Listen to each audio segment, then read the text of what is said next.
Maluwag ang daloy ng trapiko ngayon sa mga lansangan sa Metro Manila dahil sa PayPal visit. Humingi naman ng pang-unawang MMDA sa mga apektadong motorista kaugnay sa mga isinarang kalsada. Si Paulo Makahila sa detalye. Maluwag na kalsada at dire-diretsyong daloy ng trapiko. Ganito ngayon ang sitwasyon sa malaking bahagi ngayon ng Metro Manila, partikular sa lungsod ng Maynila at Pasay. Animoy isang tigil pasada ang naganap dahil sa luwag ng kalsada. Pero ang lahat ng ito ay dahil sa idineklarang holiday ng Malacanang sa pagdating sa bansa ni Pope Francis.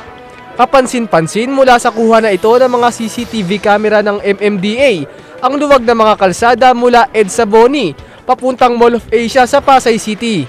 Habang sarado naman ang karamihan ng kalsada sa Maynila mula Taft Avenue hanggang JP Laurel sapagkat may isinagawang aktibidad si Pope Francis sa Intramuros, Maynila. Nanawagan naman si MMDA Chairman Tolentino sa ating mga kababayan na naapektuhan ng pagsasara ng mga kalsada sa Maynila. Nagawa na lahat ng pamahalaan at ng simbahan ang dapat gawin. Kailangan na lang po ay ang tulong at kooperasyon ng mga kapwa. Salamat po. Paulo Makahilas, Eagle News.